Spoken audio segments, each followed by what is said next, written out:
Welcome to the Time to Level Up podcast. I'm your host, Andrea Liebross. Each week, I focus on the systems, strategy, and big thinking you need to CEO your business and life to the next level. Are you ready? Let's go. Hello, my friends, and welcome back to the Time to Level Up podcast. I am thrilled to have you here as I am every week. So here's the scoop.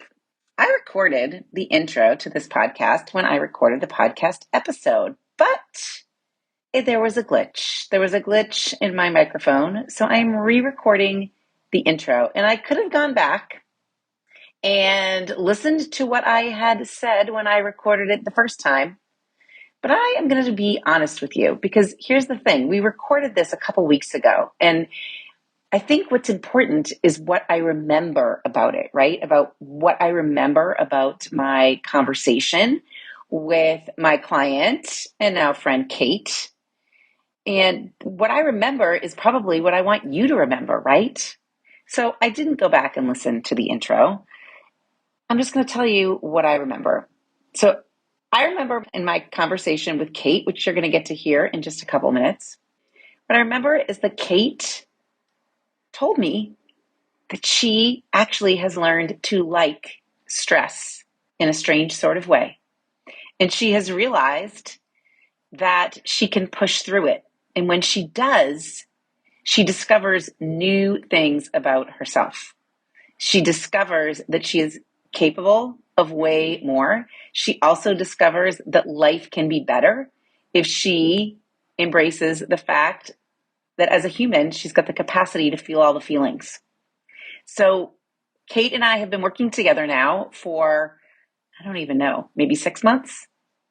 And I think what you will find from listening to this conversation is that the things that she came to me originally for, we have totally worked on. And then there have been so many more bonuses, so much more bonus learning and growth that she's experienced as a result of coaching, and so much that she has learned about herself through this experience.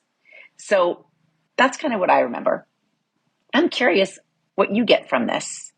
But I think what's most important is that you're listening to a real live human with little kids and emotions, and her willingness to work on herself. So sit back, buckle up, and listen to my conversation with Kate. Hey, Time to Level Up listeners. Welcome back to the podcast. I am thrilled today to have Kate. Kate the Socialite is her name out there in the world, but she does have another name. She does have a last name. Her last name is not the Socialite, but she does have a last name. I'm going to let her introduce herself. And I do want to add in that I met Kate, I don't know now how many months ago. Anyway, I was on her podcast. And when I was on her podcast as a guest, she had some thinking, she had some thoughts that maybe she needed a coach herself. And so that is how we started, but that's how our relationship has now transpired over the last few months or maybe 6 months, I don't know, as me helping Kate in a coaching capacity. But I'm going to let Kate introduce herself. Kate, who are you? Tell us who you are and what you do. Well, Andrea, first of all, thank you for having me on the show. It is such an honor to be here. And yes, I do have a last name. I don't use it very often because it is German and it's hard to pronounce and spell, but it is Grunke and it is not spelled the way it sounds. So I'll just leave it at that. But my name is Kate Grunke. I go by Kate the Socialite. My agency is called Socialite, and I do have a podcast, like you mentioned, The Kate Show, which you were on, which you're going to be on again because you were such a hit. And I have had my listeners either sign up with you or just reach out to tell me how much they appreciated that episode because you brought things into the conversation that I had never thought of. And yes, like you said, that's when I realized, oh crap, I need a coach. And it's been great. See? I think it's really interesting too that just things happened in that conversation. Like that wasn't the plan really, but it just happened in the conversation. Like, oh no.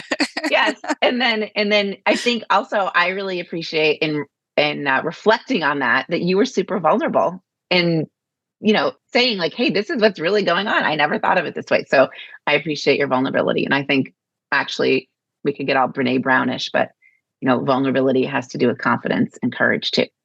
But anyway, so today though, why I wanted to bring Kate on is in the months that we have been working together, I, as the coach, have really recognized that Kate has adopted this philosophy of I can think bigger about myself and about my business, both things, personally and professionally. And I have noticed, and I think she has too, changes in her personal life and in her business as a result of not just staying kind of in our small and safe, and this is how it's always been kind of thinking. And there was like, P.S., nothing was going wrong, right? Like nothing was going wrong and nothing still is going wrong. But embracing like, okay, but it doesn't have to stay the same. And how do we want to change it? And big thinking is really what has driven her to create that change, I would say. What do you think? You Yeah, agree? absolutely. Oh, yeah. I mean, you helped me realize that I am the CEO of my business. Yeah. And like I said before we started recording, for some reason, my business has always been about a mile or two ahead of me. And for some people, that may be like, oh, well, that's nice. But it's not. It's not, because I'm supposed to be driving the ship, not being dragged behind it through the water. And that's kind of what was happening. And Andrea, when you looked at me one day and you were like, go be the CEO. You are the CEO. All these things that you're doing are CEO things. And I was like, oh, yeah. Oh, okay. And Yeah. that helped me so much, because then I had the confidence to be like, I'm going to hand off more to my team, because I have CEO work that only I can do. And I can't be Mm-hmm. distracted by all these little things anymore, because it's stressing me out, which definitely affected my personal life. And it made me a hot mess. I was a hot mess when I came to you, Andrea. Like, people will tell me all the time, like, oh, you look like you have it all together. And I'm like, well, that's how I want you to think, people. I want you to think I have it all together, because I'm an Enneagram Yes. and all that nonsense. But truthfully, I was a hot mess, and I'm a lot less of a hot mess now. I'm more of a lukewarm mess, and it's been great. And you're in a new house Yeah. and you've got two kids, out of like, they're still little, but in school and daycare. And that wasn't really happening either. You were struggling with that whole thing. Right. And I it's was just, yeah, I was trying to be everything to everyone all the time. I was trying to manage my team. I was trying to be a full-time mom to one of my kids for sure, because the other one wouldn't want to be around me that much. She likes going to school, which is great. But yeah, I was struggling to let the second one go to daycare, and you were like, look, it's good for him. This is good for you. You've got to just stop doing all the things, because in doing all the things, I wasn't really doing any of them well anyway. mm-hmm, mm-hmm. Yeah. So yeah, well, I wouldn't, you were doing them well, but you could do them better. Let's put it that way. Hmm. Right. You were doing And them well, but yes. yeah, And I do want to add too that when I had you on my podcast, like, I wasn't actively looking for a coach, no, you but weren't at all. yeah, but then I realized, like, in the middle of all that, I shouldn't be looking for a coach once things have gone wrong, or when I'm starting to panic. It just makes sense to have a coach when I'm like, things are good, but they really could be great. And I don't really know how to make Yeah. them great, because I feel like I'm the bottleneck here. And I was right about that. I was the bottleneck, and I'm getting out of my own way and out of my business's way and out of my team's way. But I'm glad that I didn't wait to work with you until something had gone terribly wrong. That's a great point. Cause I think a lot of people think, well, I don't need that yet.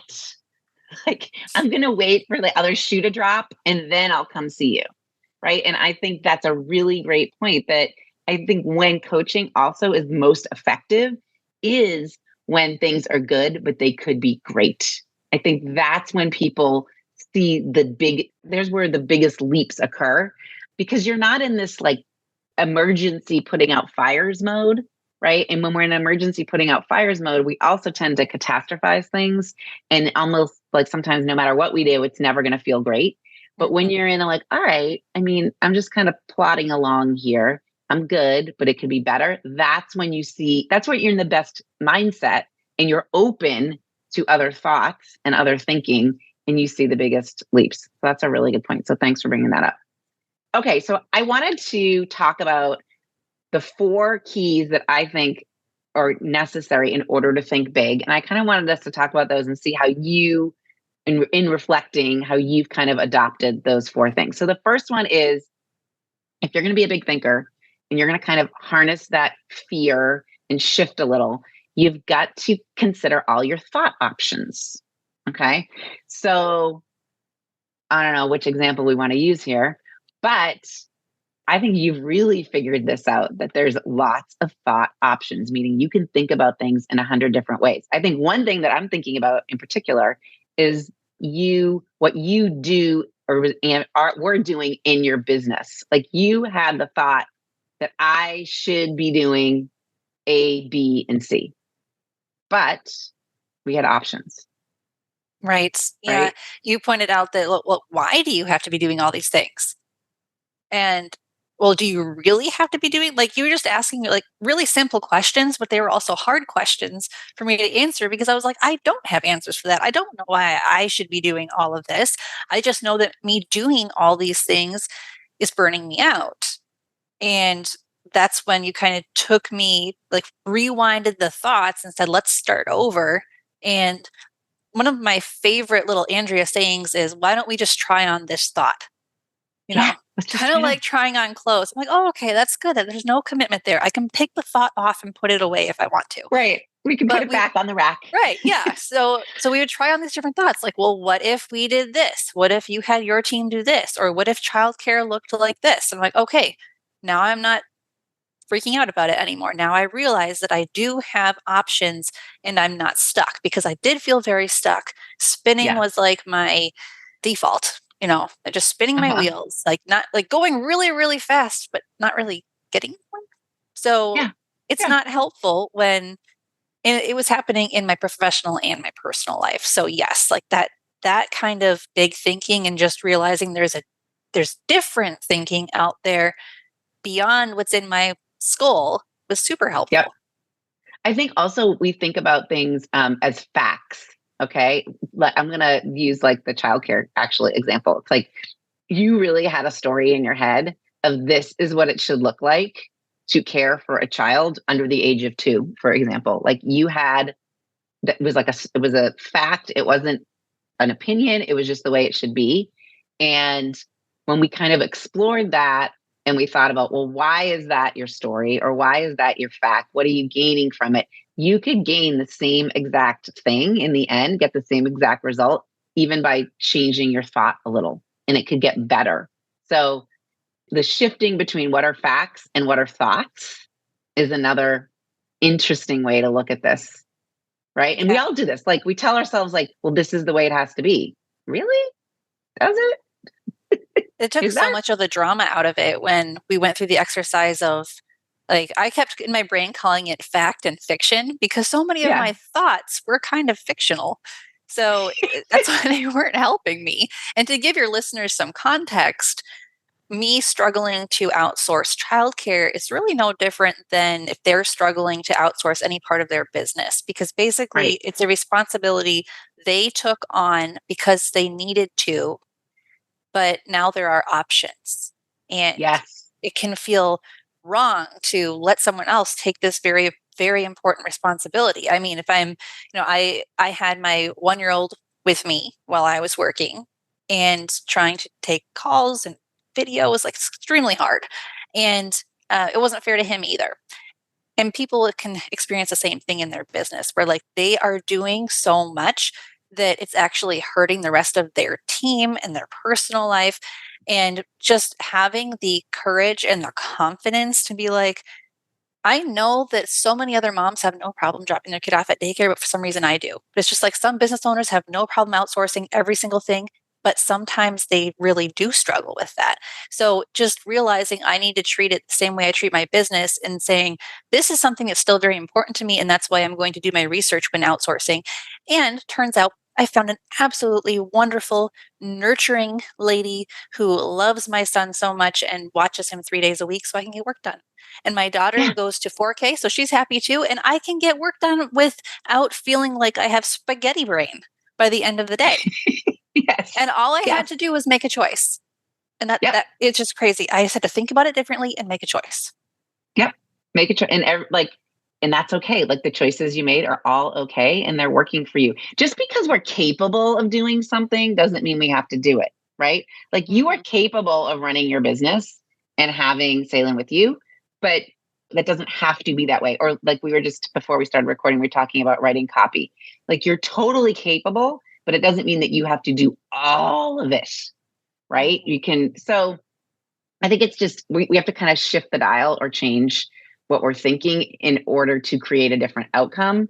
And the outcome can be just as amazing. So, all right. So, number one is kind of consider all your thought options, which brings me to number two. What big thinkers do is they really figure out what's the real problem. And 99% of the time, the real problem is just that they don't want to feel a negative feeling. That's it. That's all it is. Yeah, which you taught me, that's really the definition of not being confident, because confident people are okay with experiencing negative feelings. And I have always struggled with confidence for a variety of reasons, but one of them was I just didn't know what confidence was. So it's hard to hit a target when like you don't even know where to look. Right. And just having the ability to look at a situation and be like, this might go wrong, and that's okay. Like, oh, okay, this suddenly got a lot less dramatic. Right. It might go wrong and that's okay. Or I'm not going to feel like I have everything under control for, like I was thinking about moving when you're moving, right? Like I don't have everything under control for these couple weeks and that's okay. Right. It's going to feel messy. It's going to feel a little chaotic. It may not be done the way you would do it if you were doing this all by yourself and alone, which you don't want to do either. But right. So, and that's okay. Or in your business, if you're, we had a couple times where we've talked about clients and you're like, this doesn't feel very good. And you were trying to solve kind of the wrong problem in a sense, right? When dealing with some client issues. Yeah. There's just so many different ways to think about these things now that I have the big picture thinking, and it became a habit because now it's something that I apply in my personal life, my business life, everything. And becoming a more confident person has helped me accomplish, well, I'm in the process of accomplishing, to be fully transparent, the ability to start relaxing again. Because being type A, I started my business right after college, and this has been my life. And sometimes I feel much older than 32 because I'm like, I've been in business for almost a decade and I'm still grinding just as hard as when I started, but I shouldn't be.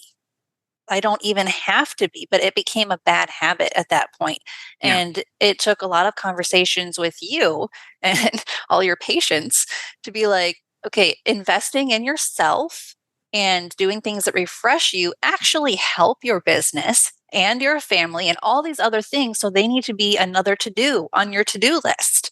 And thinking about it that way has really helped me because it removed the guilt from being like, if I'm going to take a half hour or whatever for lunch and go read a book outside on my patio, okay. And after we talked about that, I did it and I felt amazing. And I was so productive when I came back to work. And it's silly that it's like taken me so long to realize that it is okay to not be working every second that I am alone. But it's also been the most amazing thing because I really have started feeling like myself again. Yes. Like I think one of our very first conversations, I remember talking about getting your hair cut. And you're like, I don't know. I mean, I only do that. It's just like last on the list, but you didn't want it to be last on the list. So it was almost as if you had to figure out how to give yourself permission to not make your own self last on the list, right? You had to figure out how to make it just as important as serving the client and getting your kids to what they need. Right. And I think that will always be kind of an ongoing struggle for me, but it will be an easier struggle because I'll start to develop the habit of, taking care of myself better. And if your listeners are like, what does hair cutting have to do with it? Well, I have 2 children that don't sleep. So the first one was worse than the second. And I went 4 years without sleeping. So it definitely like changed who I was temporarily. And even though I would, eat well and exercise, like there were just so many things about me that I would just let go. So my hair, like trying to be like Rapunzel over here, I guess, would just get longer and longer and longer. And then someone would ask me, when was the last time you got your hair cut? Like, I don't know, a year ago, maybe. Right now my hair is down to my elbows, but I like it that way. So we'll just keep it that way. Good. But yeah, you were like, go get your hair cut. Like, what the heck? And I was like, you're right. This is really dumb. Like, this is how far I have sunk. I won't even like Yes. make time to go to the salon. So yeah, I was in a rough place when we met because I was just so deprived of sleep and self-care. Mm-hmm. 100%. 100%. I also think I want to circle back to feeling the negative feeling when it comes to business. I think it's interesting, and I do this too, but I catch myself that when we've got something in our business that, like a client issue, an unhappy client, we'll call it, and it's making we want to solve the problem by changing something in our own business that we know already works, right? Mm-hmm. So we want to change something that we know is already working. But when we really look at why we want to change it, it's just because we don't want to have a difficult conversation with someone. We don't want to experience what it's going to be like to say no to someone. We don't want to say, hey, listen, this is what I can do. But if you like it, great. If you don't like it, that's okay too. So, like, sometimes problems in our business don't have to be solved by changing things. They just have to be solved by us recognizing that it's okay to not feel so great in a conversation. Mm-hmm. And in that Right. situation, it ended with me firing the client, which I've only Oh, had to okay. do a So, few times. yeah. And and actually then that really kind of woke the client up and she was like, "Oh my gosh, I'm so sorry." And she apologized profusely and came back. Like I let her back in. Oh, Yeah. Yeah. look at that. And that I was See? not expecting that to happen. But yeah, when it happened, and anyone in business will occasionally get like a crazy person. It just Right. happens. And they will abuse your service or they will accuse you of things that you've never done. Like I have had so many people threaten to sue me over the stupidest things that I just laugh at this point because Yeah. they never do and there's no evidence. There's no nothing. But the thing is people bring their own dirty pain and messy emotions into Mm, business relationships. And a lot of that will get taken out on various service providers. And I'm sure a lot of your listeners can attest to that.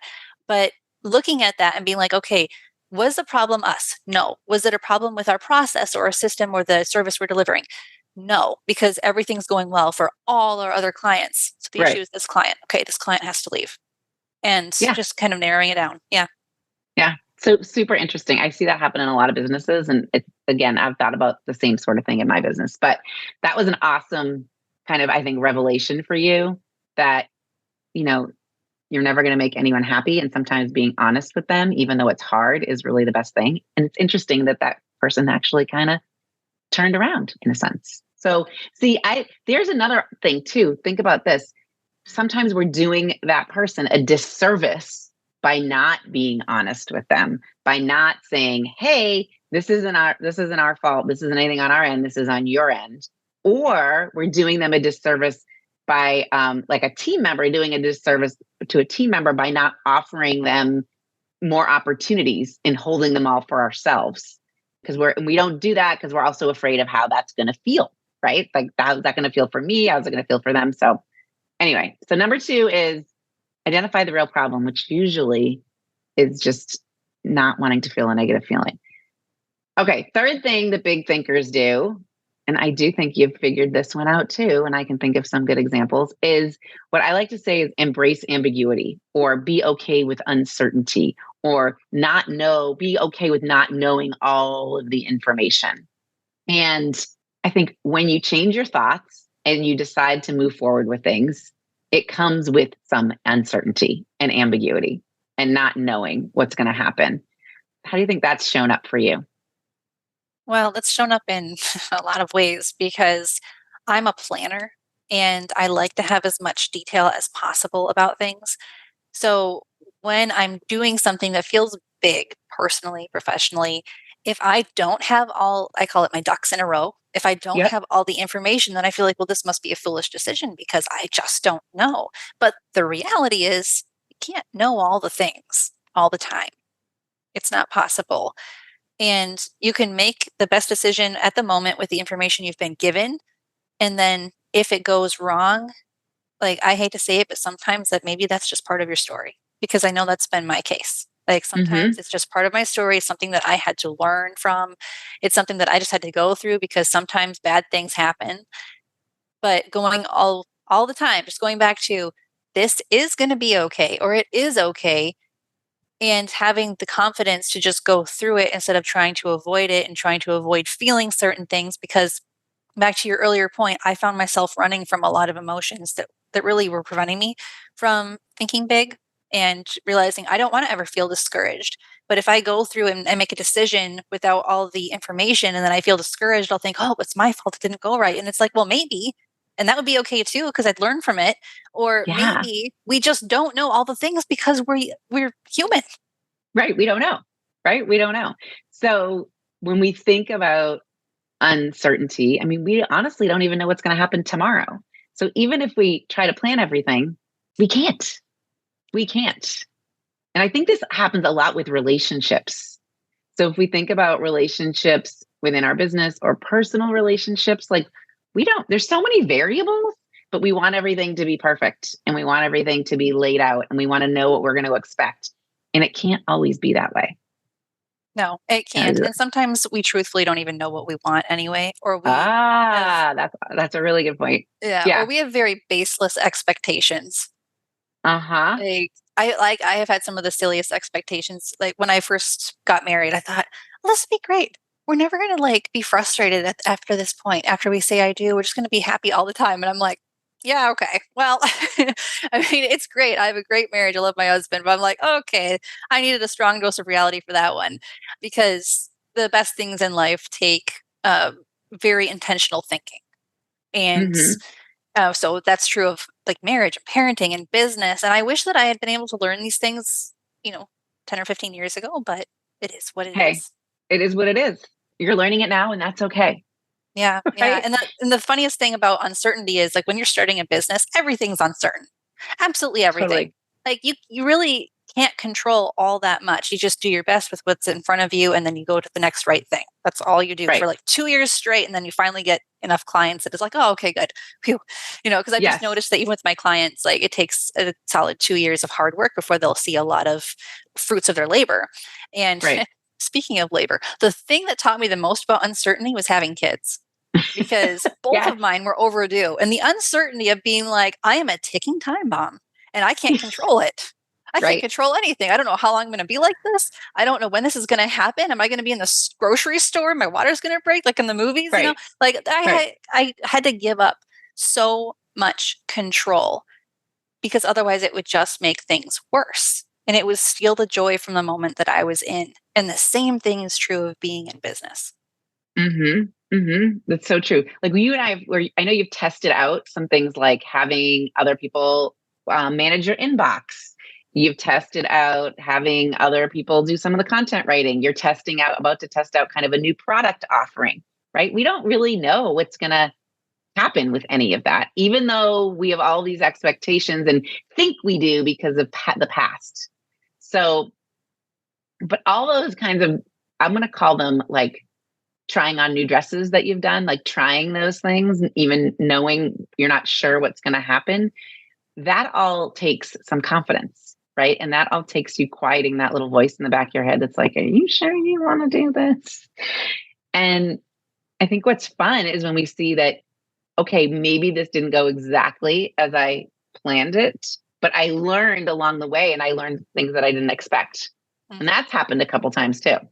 It has. And But also, something that I see in myself and even in my own clients is the desire to make it perfect before presenting it to the world. And the funny thing is, if we spend a year making something perfect, 6 months later, we'll be like, no, it's not perfect anymore. I should have done it this way. And totally that's true. why, yeah, so that's why we can't always move forward until we have all the information. We just have to move forward. We just have to do it, because 100%.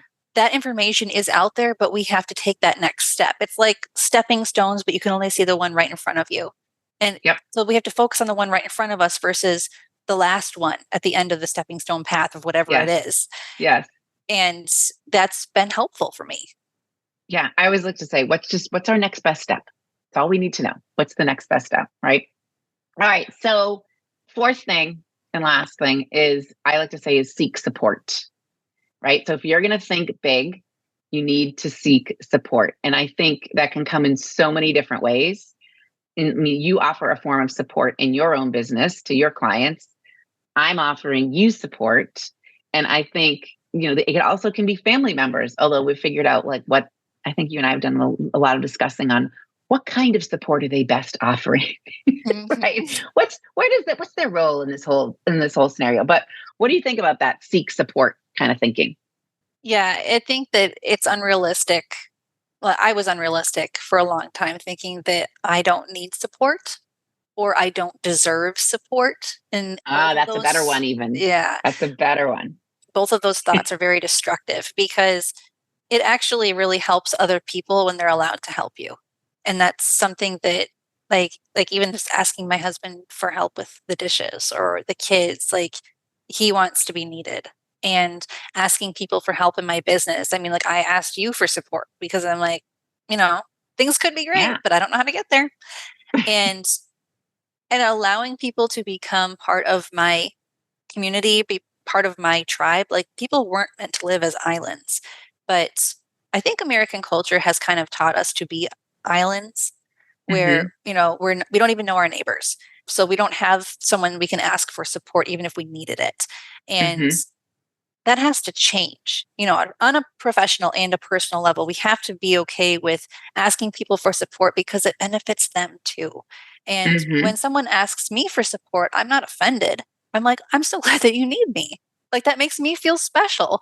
So just having that big picture thinking of, okay, Yeah. it's actually not about me. Even me asking for support, it is not all about me. No, it's not. It's not. And I've been challenging my clients to ask for 20, I do 20 asks, 20 asks and ask for support or ask someone to do something for you. And it's really hard to It come up is. sometimes with 20, right? You were trying to work on that. It's really hard. But I haven't had one person say to me, well, I came up with this list. I've started asking, and this person said no. Like, I've never, I don't think anyone's reported back that they have gotten a no on an ask, Yeah. me included, which is interesting, but we hesitate. We totally hesitate. How do you lean into the support? Like, how have you found, like, was that a development? Was that a growth process for you leaning into the support? Because a lot of times people say, well, I don't know if, like, let's say I hire a coach, like, I don't know if I'm going to use it to its fullest. Like, I hear that kind of comment. I bet you hear that too in your business. Like, I want to make sure I'm using all of the things, Oh, yes. but right. What do you say to that? What's your thoughts on that one? That people will get what they need when they sign up, and everyone needs something a little bit different. So, especially with the marketing services that we offer to people in the home industry, it's like because I have such a niche industry, I know what in general what a home professional is going to need to market his or her business, but the nuances of that are something that we uncover together where I'm consulting with them. So, again, that is a perfect scenario of making a decision when you don't have all the information. Do you know how coaching will Hmm. benefit you? No, so go find out. Do you know how email marketing is going to transform your business and increase client conversions? No, so go find out. Like, stop making these decisions based in fear because fear will keep you stuck exactly where you are and it's not where you want to be, or Yes. you wouldn't be coming to me or you, Andrea. Right. So true. So true. And I get that all the time. I want to make sure that I'm going to make use of all the things, but I don't think you know how you are going to make use of all the things or if you'll need all the things or what that's going to look like. I know that like you and I, sometimes you will go back and forth on Voxer and you'll just say, okay, I don't know, but I don't know exactly what I'm asking, but this is what's going on. And what do you think? And I could just Oh, send you back like a 10-second sentence, in 10 seconds, like I'll just say one thing and you'll be like, oh, I never really thought about it that way, but that's super helpful. So even just putting yourself out there in almost being like, I don't know what I need, but I know I need something. Like you're going to find what you yes. need is really the bottom line. You're going to find what you need if you actually ask and just initiate. I think there's a thing like initiating. right? Just initiate and trust that you're going to get what you need.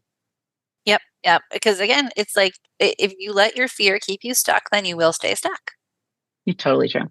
Totally true. All right. So to wrap up, what do you think thinking big is? If you had to say it in one sentence, what do you think thinking big is?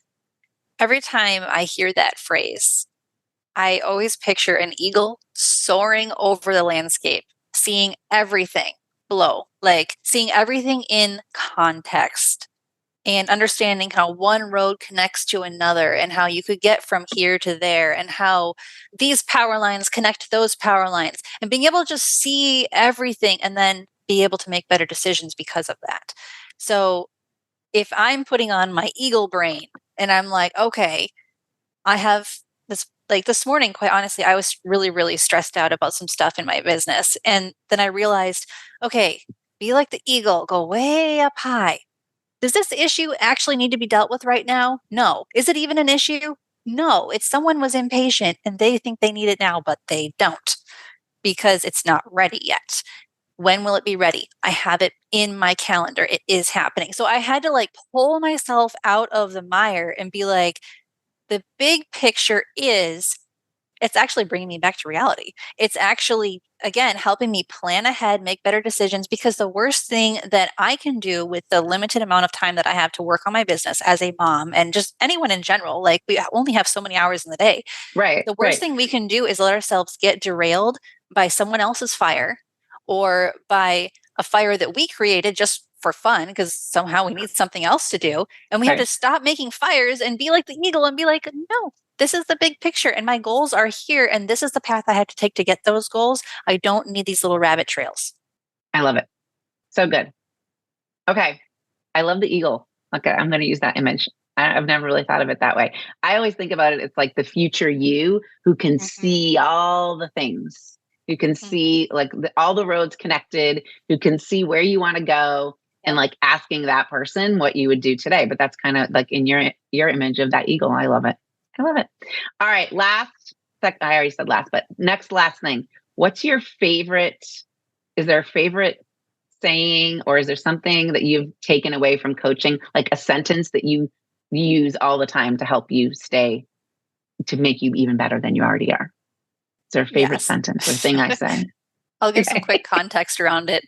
Although I'm sure a lot of your listeners will have heard you say it before. But like if we're in a group coaching call or a one-on-one call and someone or me says something or explains a problem they're having, and you just kind of sit there and you're like, all right, so let's go back and change the thought that preceded everything else that you just explained. And that it changes everything. Like it's a superpower that none of us knew we had. That we can think about this differently, which will lead us to make different decisions, which could possibly change the outcome. But even if the outcome doesn't change, we've changed. Yes. Yes. And usually we've changed and feel a lot better, right? Yeah, it's always less dramatic. There is never a moment where you bring up, okay, let's go back and change the thought that somehow then results in something more dramatic or emotionally difficult happening. It always de-escalates. I love it. Yeah. Because you move out of that stuck stress and you move into progress stress, which de-escalates all of that tension and overwhelm. Awesome. All right, Kate, where can people find you if they're looking for you? This has been super fun. Where do they go? Tell them all the places. Yes. So you can go to katethesocialite.com. I'm also on Instagram, although I am notorious for not being very much into social media. So I run a marketing agency and I'm not into social media. I'll let you think about that one.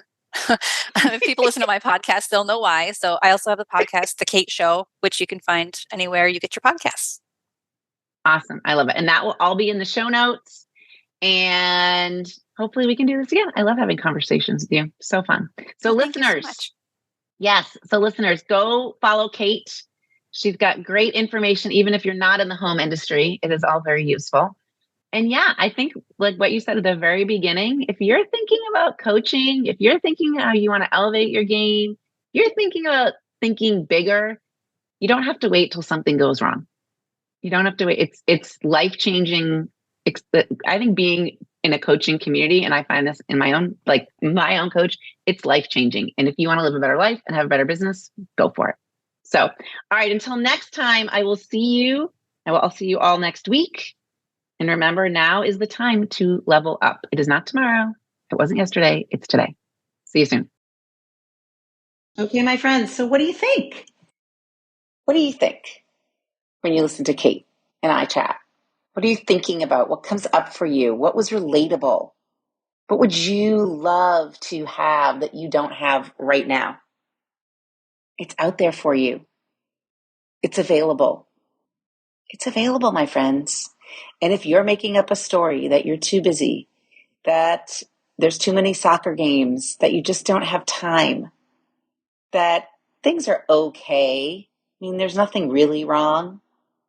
All of that, it's just a story. It is just a story that your brain is creating to keep you safe, to keep you comfy. Come on, my friends. It is time to stop just consuming ideas, consuming podcasts, consuming books, and shift and transfer all of that learning into creating more time and money and energy for you. And I am here to hold your hand in doing that. Can you sense my excitement? I am about to jump out of my chair. Let's do it. Let's go. Come on. Now is the time. Now's the time. So here's what I want you to do next. I want you to go to LinkedIn or Instagram or go to Andrea's with an S, linkswithaNS.com. Go to any of those places. Find a way to connect with me. Send me a message right now that says, let's go. And I will reach back out to you. I promise. And we will figure out how to do this together. There's so many ways. There's so many ways we can do this together. And I'm so excited to be your guide, your Sherpa, your personal board of directors in doing it with you. Just like Kate. You can be Kate. You can be you. Let's do it. All right, my friends, until next week, remember, right now, it is the time to level up. I am fired up today. I am very fired up today, and I want to get fired up with you too. All right, see you next week. Hey, listening to podcasts is great, but you also have to do something to kick your business up a notch. You need to take some action, right? So go to Andrea's with an S, linkswithaNS.com, andreaslinks.com, and take the quiz. I guarantee you'll walk away knowing exactly what your next best step is to level up.